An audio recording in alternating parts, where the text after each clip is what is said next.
Hello students and welcome back to our channel excellent learning point. तो बच्चों, आज की इस वीडियो में हम क्लास 10th का वर्कशीट नंबर 79 डिस्कस करने जा रहे हैं।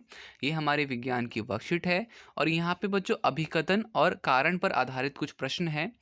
आई होप आपने एसएसटी का क्वेश्चन आंसर तो किए होंगे। उसमें हमारे कई सारे क्वेश्चंस आते हैं ना, जिसमें एक अभिकथन होता है और एक कारण होता है, और उसमें हमें चार ऑप्शन दिए जाते हैं कि ए और आर दोनों ही सत्य हैं और आर अभिकथन की सही व्याख्याएं करता है, या फिर ए और आर दोनों ही सत्य हैं किंतु आर अभिकथन की सही व्याख्याएं नहीं करता है।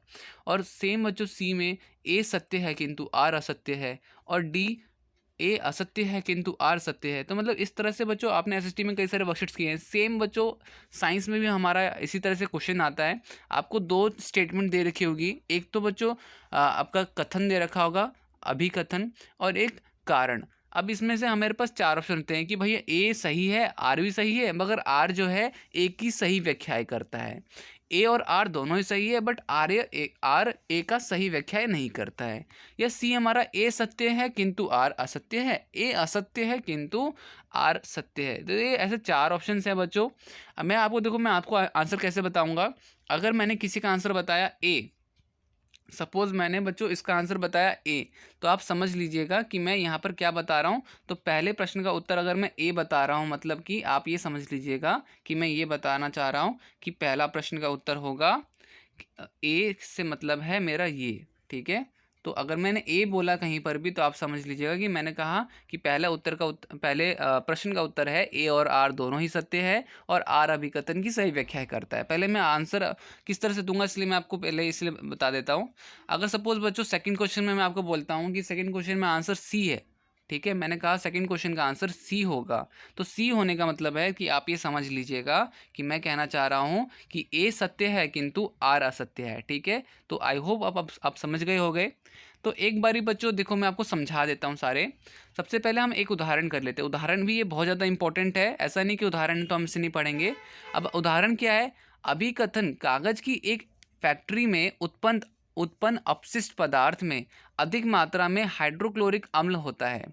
इससे हमें इसे अपशिष्ट पदार्थ को सुरक्षित रूप में निपटाने के लिए एक प्रबल क्षार से अभिकृत करना चाहिए। कारण, इसकी सोडियम हाइड्रोक्साइड के साथ अभिक्रिया कराने पर अम्ल के प्रभाव का निष्क्रिय किया जाता है। तो देखो बच्चों, यहाँ पर क्या होगा कि उन्होंने क्या बोला कि कागज़ की फैक्ट्री में जो जितने भी वेस्ट होता है ना, कचरा, केमिकल, दुनिया भर की चीज़ें होती हैं, उसमें बहुत ज़्यादा एसिड होता है बच्चों, बहुत ज़्यादा हाइड्रोक्लोरिक अम्ल होता है, अधिक मात्रा में हाइड्रोक्लोरिक अम्ल होता है।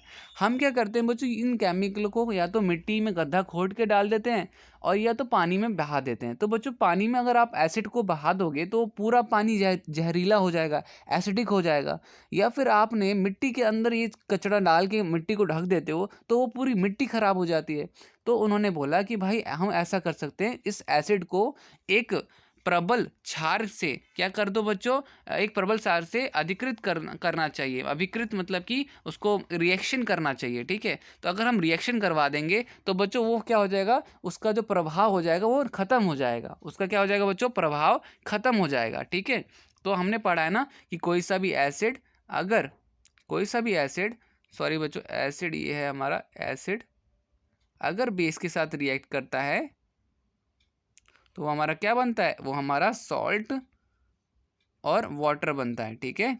तो यही चीज़ बच्चों यहाँ पर है। तो देखो तो रीज़न क्या बताया इन्होंने, कारण बताया कि इसकी सोडियम हाइड्रोक्साइड के साथ अगर जब हम अभिक्रिया कराने पर अम्ल के प्रभाव को निष्क्रिय किया जाता है, ठीक है। तो देखो यहाँ पे जैसे कि आपने समझा कि यहाँ पर आप उत्तर क्या लिखोगे, तो आप इस तरह से ए लिखोगे। आप अपना उत्तर क्या लिखोगे, ए सही उत्तर है, ए और आर दोनों सत्य हैं और आर अभिकथन की व्याख्या करता है। तो इस तरह से बच्चों आपको सारे के सारे ऐसे ही आपको हर क्वेश्चन में अभिकथन और कारण दे रखा होगा और उत्तर आपको कभी ए लिखना होगा कि सही उत्तर है ए और आर दोनों ही सत्य हैं और आर अभिकथन की सही व्याख्या है। इसी तरह से बच्चों जब भी मैं आपको बोलूं कि बी उत्तर है तो आप इस तरह से बी उत्तर लिख लीजिएगा, या सी या फिर डी, ठीक है। तो बच्चों पहला क्वेश्चन पे आते हैं। पहला क्वेश्चन में अभिकथन दे रखा है आपको कि अम्ल को सदैव धीरे धीरे तथा जल को लगातार हिलाते हुए जल में मिलाना चाहिए। तो बच्चों जब भी आप एसिड को पानी में डालोगे तो एकदम हल्के से एकदम से भर दोगे, रिएक्शन हो जाएगा, फट भी सकता है, तो इसलिए धीरे धीरे। तो ये बात तो सच है, ठीक है भैया, हमारी पहली चीज़ तो ट्रू है। जल में अम्ल के घुलन की प्रक्रिया अत्यंत ऊष्माक्षेपी होती है। ठीक है बच्चों, यही चीज़ मैंने बताई थी कि एकदम से अगर आप डालोगे जल में तो वो फट सकता है, ठीक है, रिएक्शन काफ़ी ज़्यादा गहरा हो सकता है। तो यहाँ पे बच्चों हमारा इसका आंसर क्या होगा, तो हमारा पहले का आंसर ए होगा।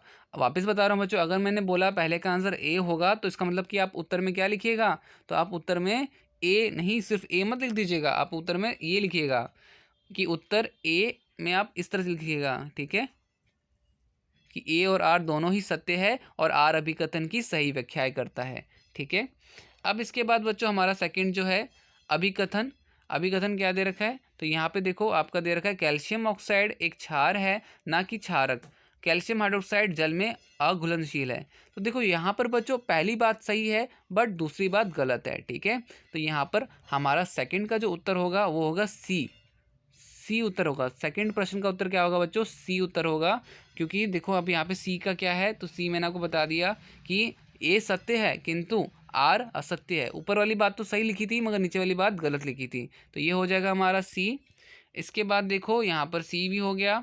अब थर्ड देख लेते हैं, अभिकथन किसी लिटमस पेपर को आसुत जल में संपर्क में लाने पर उसका रंग में कोई परिवर्तन नहीं होता। कारण मुझे ये बच्चों ये गलती से हो गया, ठीक है। ये तीसरा क्वेश्चन पूरा ऐसे है, ये तीसरा क्वेश्चन है पूरा, ठीक है। ये चौथा क्वेश्चन नहीं है, ये इन्होंने गलती से मिसप्रिंट कर दिया मुझे लग रहा है। तो अभिकथन क्या दे रखा है बच्चों कि किसी भी लिटमस पेपर को आसुत जल के संपर्क में लाने पर उसके रंग में कोई परिवर्तन नहीं।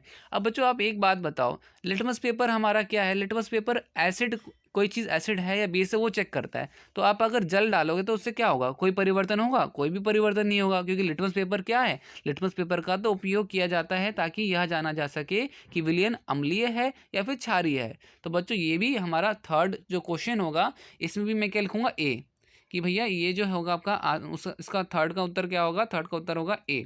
तो आप देखो यहाँ पे क्या लिखोगे ए में कि भैया हमारा ए और आर दोनों ही सर सत्य है और आर जो है अभिकथन की सही व्याख्याएं करता है, ठीक है। अब इस तरह से बच्चों हमारा ये चौथा प्रश्न होगा, इन्होंने मिस्टेक कर दी है, ठीक है। इन्होंने यहाँ पे ये हमारा चौथा प्रश्न नहीं है, ये तो हमारा तीसरा आता है पूरा, ठीक है। यहाँ पे चौथा होगा, ये चौथा। तो लिखा हुआ HNO3 का एक प्रबल अम्ल है, कारण आर एक प्रबल अम्ल है, जल में पूर्णात या लगभग, एक मिनट मैं पूरा इसे कर लेता हूँ, पूर्ण रूप से वियोजित होता है। तो मुझे देखो आपका ये चौथे का जो उत्तर होगा यहाँ पर क्या होगा, ये भी ए होगा क्योंकि दोनों बातें ही यहाँ पर सत्य है, तो यहाँ पे आप इसको भी ए लिख लीजिएगा। इसके बाद सिक्स जो है हमारा अभिकथन ए और आर लवण अम्ल क्षार अभिक्रिया का उत्पाद है, ठीक है।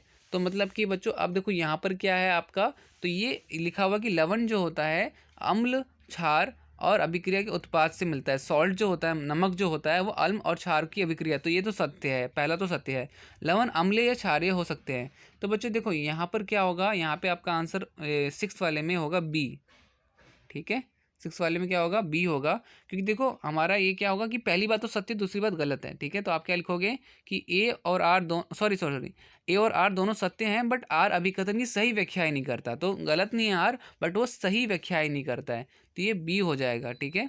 तो ये बच्चों बी आंसर हमारा हो जाएगा इस तरह से। फिर उसके बाद लास्ट हमारा है बच्चों H2SO4 जल में डालने पर जलाय विलयन संचरित हो जाता है, कारण हाइड्रोजन आयन संचरित क्रिया के लिए उत्तरदायी है। तो बच्चों देखो यहाँ पर हमारा क्या होगा, यहाँ पर हमारा लास्ट वाला आंसर सी होगा, ठीक है। सी होगा, मतलब कि कथन सही है बट क्या कहते हैं आपका कारण असत्य है, ठीक है। सी, ए सत्य है मगर आर गलत है। तो एक बारी करके बच्चों मैं सारे एक बारी बता देता हूँ, आप कन्फ्यूज मत होना, ठीक है। वापस बता रहा हूँ कि ये तीसरा प्रश्न है, पहली बात तो ये ध्यान रखिएगा कि ये तीसरा प्रश्न है, चौथा प्रश्न नहीं है। यहाँ पर चौथा प्रश्न यहाँ पे गलती से उन्होंने मिसप्रिंट किया है। तो पहले का उत्तर है बच्चों आपका ए,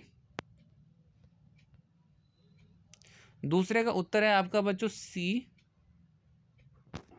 तीसरे का उत्तर है बच्चों आपका ए,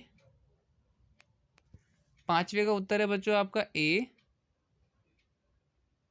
ठीक है बच्चों, और छठे का उत्तर है आपका बी, और सातवें का उत्तर है आपका सी।